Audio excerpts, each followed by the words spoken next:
Welcome dear students. Today I am presenting an e-lecture on fossils and fossil records. As we have discussed about origin and ancestry of chordate vertebrates, geological timescale and human ancestry in our earlier e-lectures are based on fossil and fossil records. So now it's time to look into fossils and fossil records. For this I have added two interesting videos for better understanding of these fossils. Firstly, fossils rock anthem, and secondly, process of fossilization. So you enjoy fossil rock anthem and see you after about 2 minutes. Wow!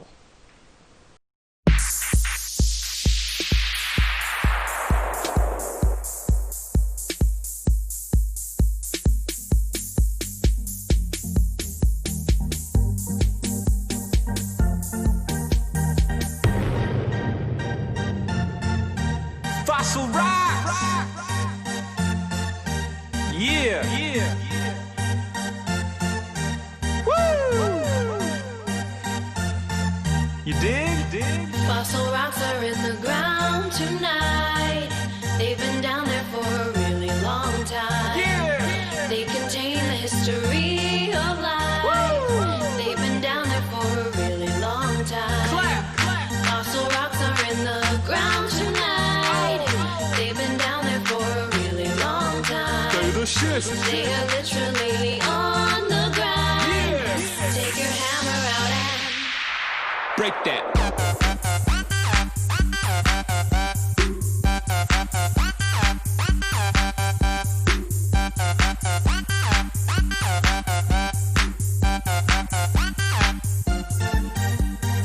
Look at the ground, partly rock, plus plants and animals stuck in the spot, Each new layer stacking up, so the oldest on the bottom and the newest on top. So how old is your fossil, bro? Well, it was pretty far down, so it's pretty darn old. And I dated this one, so I got to know. It's from 3.5 billion years ago. Yo, I got that lava flow, volcano, air full of particles and smoke. There goes life as they know, now that's a blast. Most rocks ain't moving that fast. The sediment's evidence like a present telling us of the past. fossil rocks are in the ground tonight. They've been down there for a really long time. They contain the history of life. They've been down there for a really long time. Clap. Fossil rocks are in the ground tonight. They've been down there for a really long time. They are literally on the grind. Take your chisel out and Flake that. Every day I'm shoveling.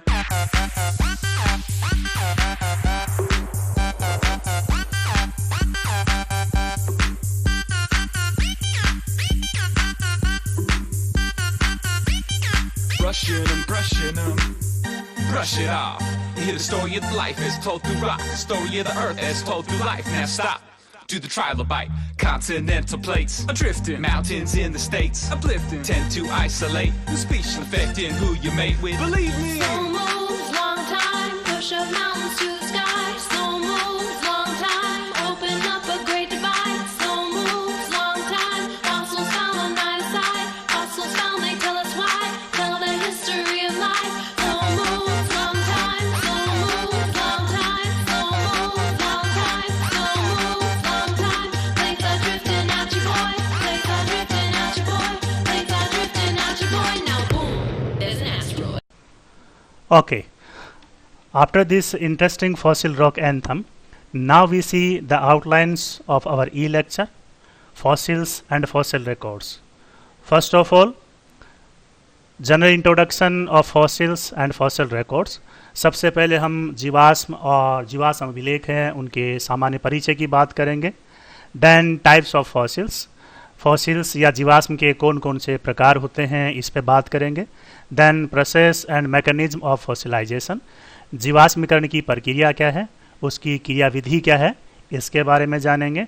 And in last feedback quiz based on fossils and fossil records. और सबसे last में हम जीवाश्म एवं जीवाश्म अभिलेख को आधारित एक फीडबैक प्रकार की क्विज या प्रश्नोत्तरी है उस पर चर्चा करेंगे.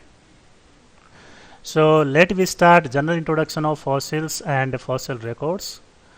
In this introduction, we will see some terminology and definitions which are generally or frequently used in fossils and fossil record. सामान्य परिचय में हम कुछ शब्दावलियों एवं परिभाषाओं की बात करेंगे जो सामान्यतया जीवाश्म और जीवाश्म अभिलेखों में उपयोग में ली जाती है. The first term is fossil. पहली जो शब्दावली है वो फॉसिल कहलाती है. So fossil is a Latin word और it is derived from Latin word fossilis which means obtained by digging.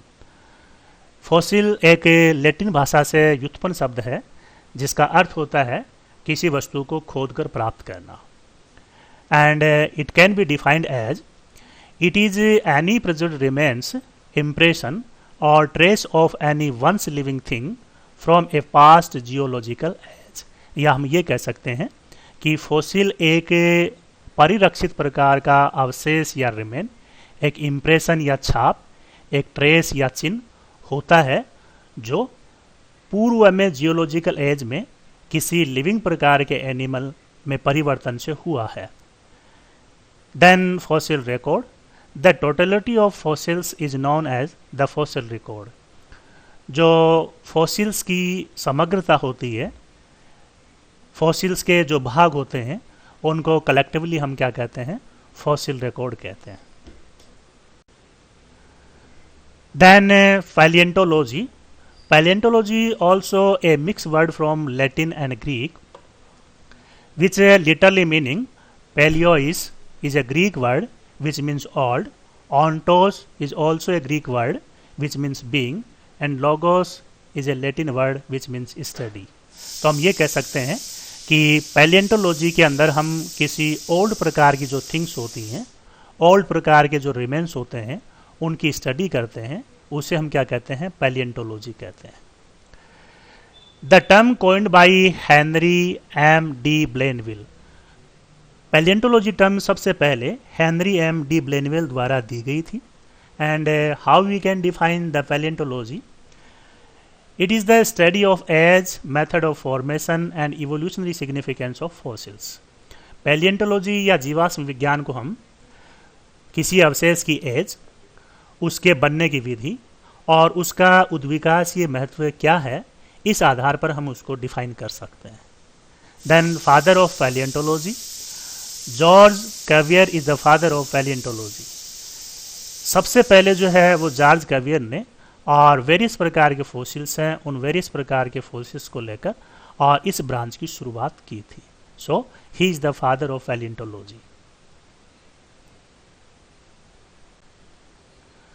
And now we see examples of fossils.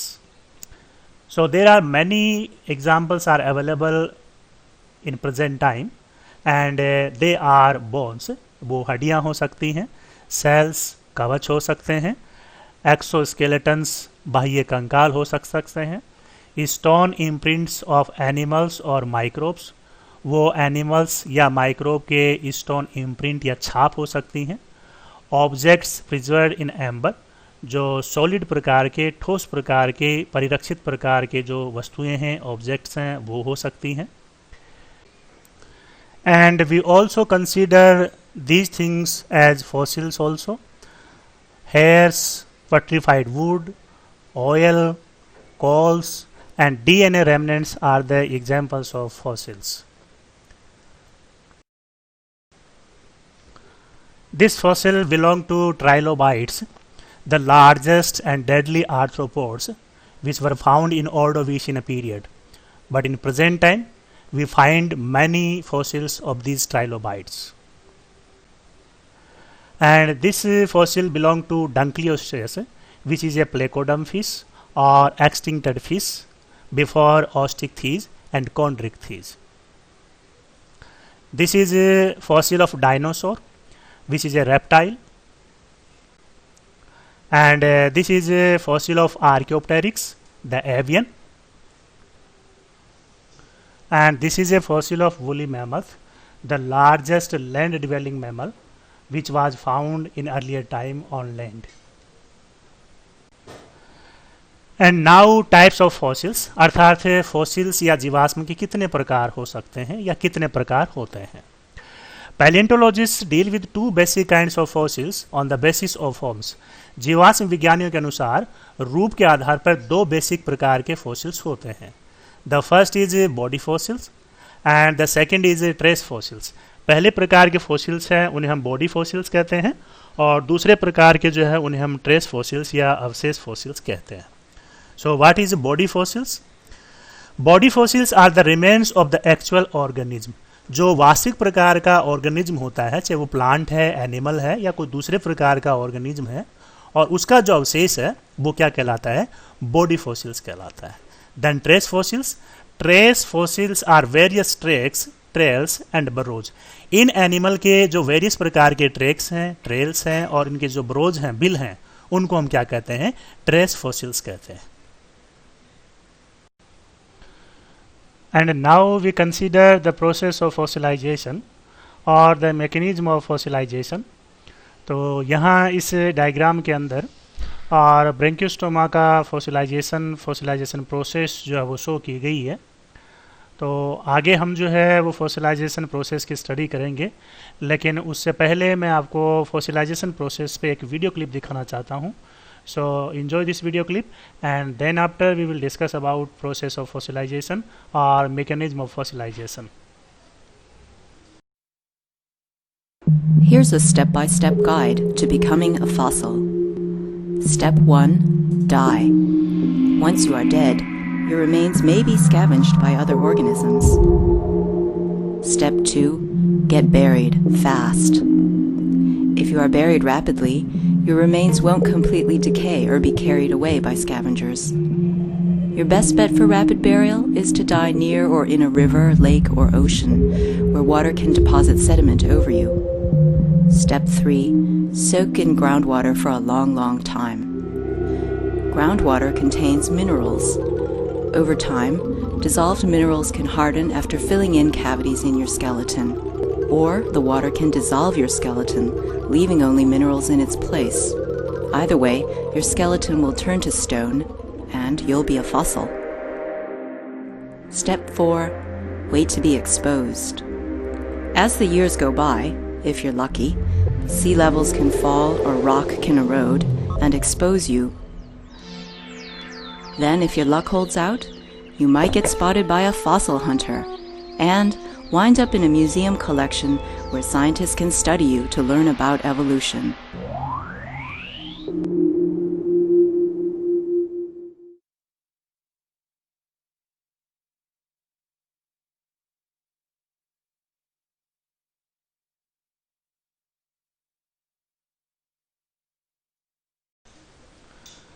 And now we consider the process of fossilization।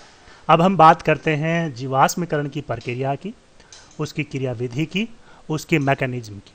So first of all fossilization. Fossilization से हम क्या समझते हैं?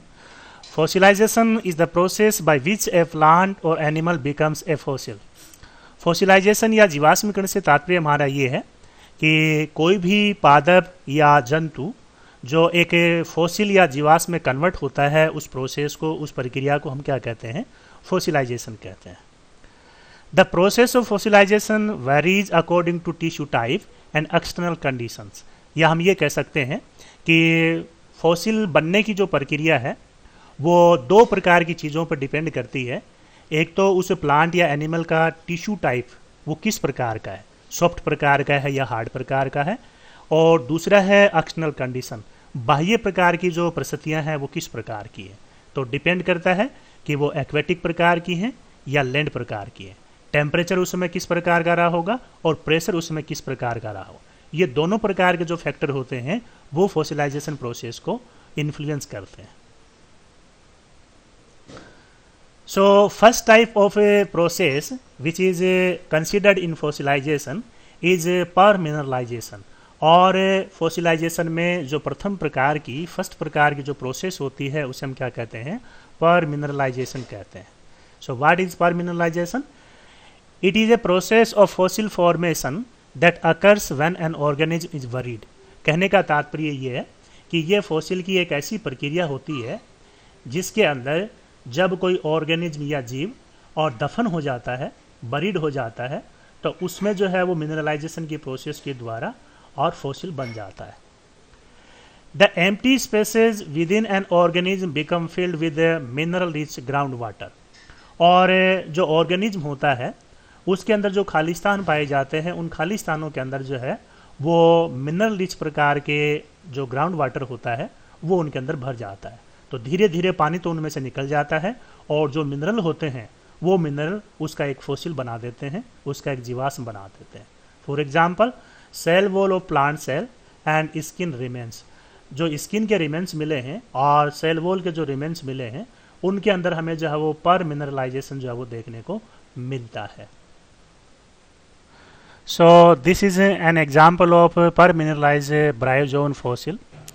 जो ब्रायोजोन प्रकार के animal होते हैं उन ब्रायोजोन प्रकार के एनिमल में और मिनरलाइजेशन के द्वारा फॉसिल का फॉर्मेशन किस प्रकार से होता है, तो उसकी एक रेप्लिका जो है वो यहाँ पर दी गई है। Then cast and molds type of fossils.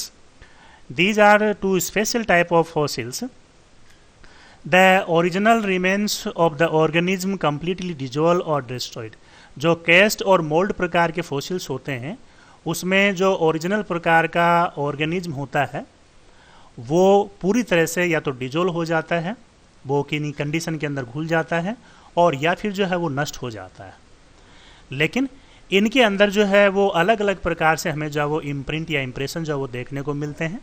तो first of all mould type of fossil, the remaining organism shaped hole in the rock is called mould. Mould का मतलब ये होता है कि जो चट्टानें होती हैं उन चट्टानों के अंदर ऑर्गेनिज्म सेप का अगर कोई होल होता है, कोई आकृति होती है, तो उसे हम जो है वो मोल्ड कहते हैं।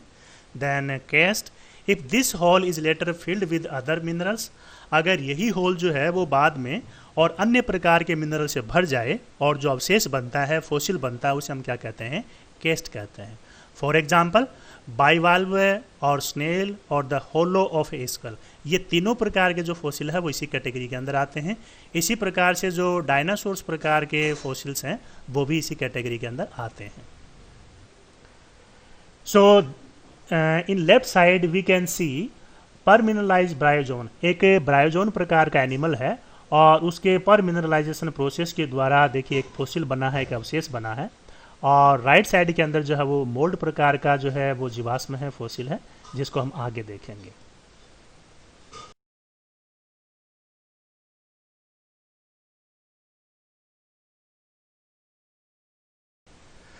Then third type of a process of fossilization is authigenic mineralization, और this is a special form of cast and mould formation. जो कैस्ट और मोल्ड होता है उसके एक स्पेशल प्रकार की फॉर्म जो है वो ऑथजेनिक मिनरलाइजेशन कहलाता है। द ऑर्गेनिज्म और fragment can act as a nucleus for the precipitation of minerals such as siderite resulting in a nodule forming around it. कहने का तात्पर्य ये है कि इसमें जो ऑर्गेनिज्म होता है या उसका कोई जो फ्रेगमेंट होता है वो न्यूक्लियस की तरह काम करता है, एक केंद्र बिंदु के रूप में काम करता है, और जो मिनरल्स होते हैं वो इसके चारों ओर जो वो जमा हो जाते हैं। और इन मिनरल के अंदर एक खास प्रकार का मिनरल होता है जिसे हम सिडेराइट कहते हैं, या इसे हम जो है वो फेरस कार्बोनेट कहते हैं। For example nodules from the Carboniferous Mazon Creek fossil bed of Illinois USA. USA के इलिनॉइस प्रांत से मेजन क्रीक फॉसिल जो बेड हैं जो कार्बोनिफेरस टाइम की मिली हैं वो इसी प्रकार के जो वो फॉसिल्स के अंदर इंक्लूड किए जाते हैं। Then third type of fossilization process is a replacement and recrystallization. तो नाम से पता चलता है कि जो एनिमल है, टिश्यू है, उसका जो मिनरल है उसका दूसरे मिनरल के द्वारा रिप्लेसमेंट हो जाए या फिर जो है उसका रिक्रिस्टलाइजेशन हो जाए, तो उसे हम क्या कहते हैं, रिप्लेसमेंट या रिक्रिस्टलाइजेशन प्रोसेस ऑफ फॉसिलाइजेशन कहते हैं। So replacement occurs when the cell, bone or other tissue is replaced with another mineral.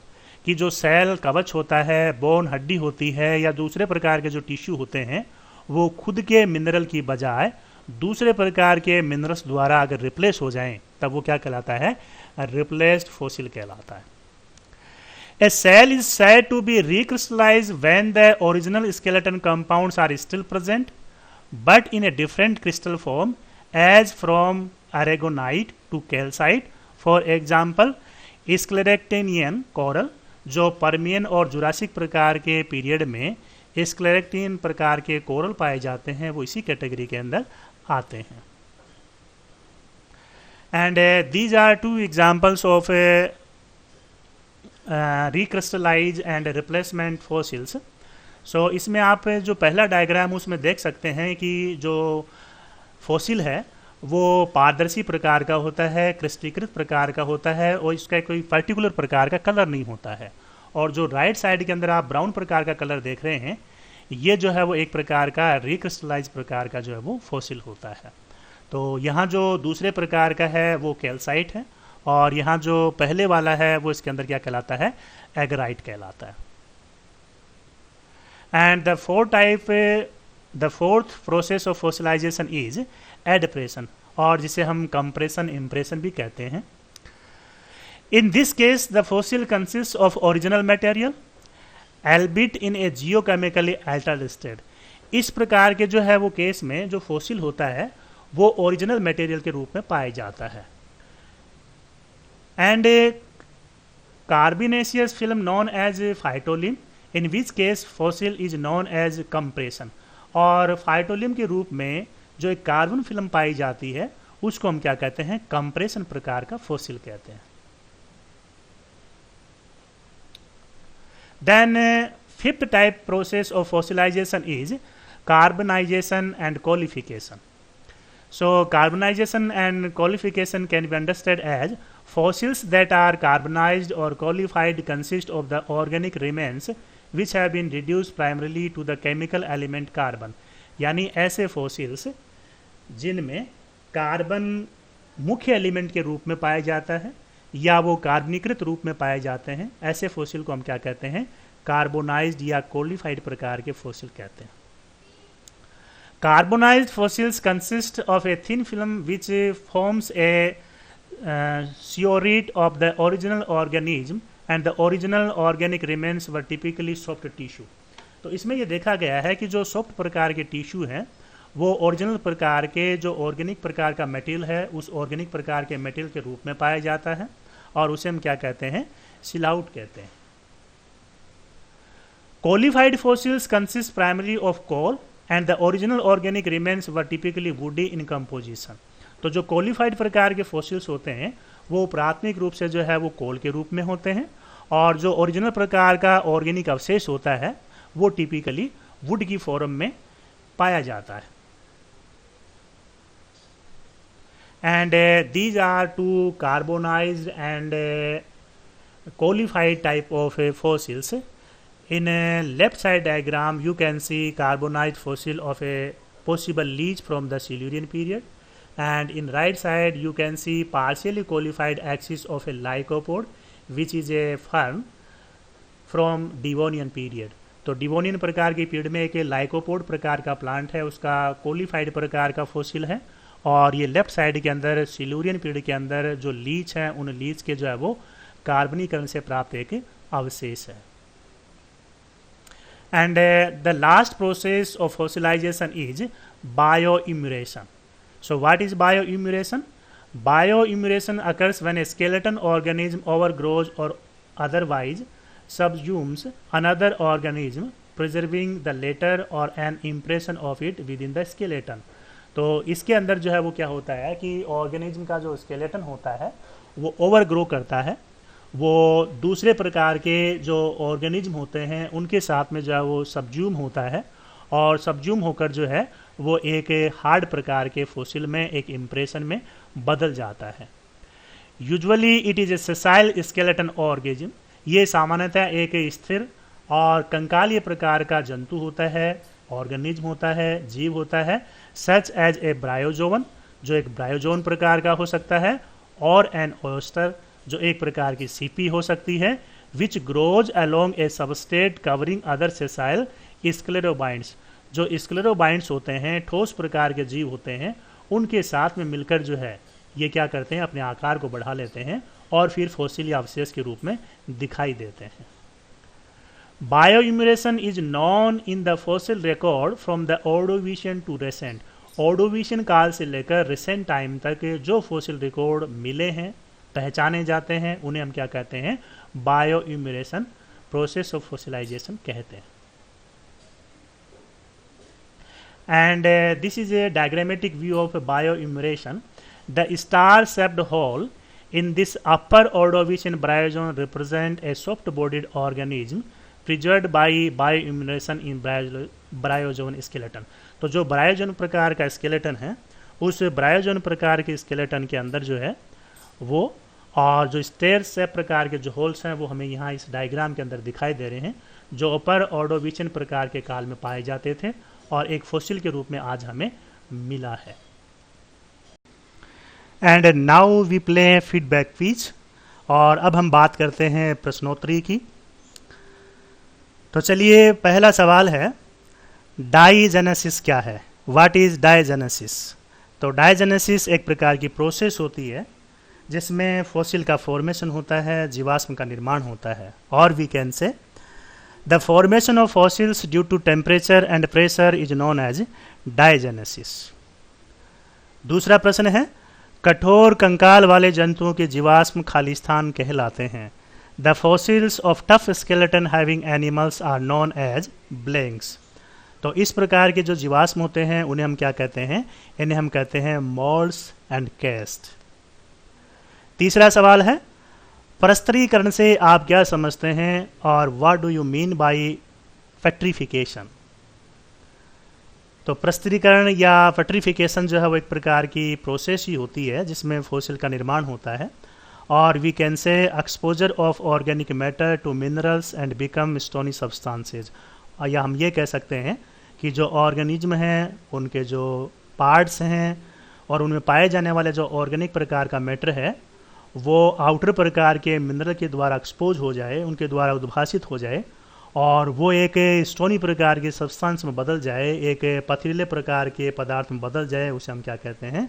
Petrification कहते हैं। अगला सवाल है जीवाश्म विज्ञान का जनक कौन है? Who is the father of palaeontology? तो ये हम जानते हैं कि जो जॉर्ज कैवियर है उन्हें फादर ऑफ पैलिएंटोलॉजी कहा जाता है। अगला सवाल, लास्ट सवाल, ऑर्डोविशियन से अब तक के जीवाश्म अभिलेख खालिस्तान कहलाते हैं। The fossils records from Ordovician to present are called as blanks. तो उन्हें हम क्या कहते हैं? उन्हें हम कहते हैं बायो इमरेशन।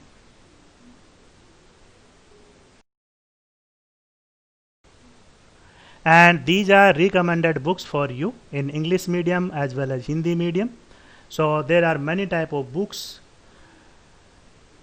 जो चाहें, जैसे चाहें, जिस रूप में चाहें आप इन बुक्स को पढ़ सकते हैं। And thank you. But subscribe our college channel CCE Raj, JDB GGC Kota. Press bell icon for the latest updates.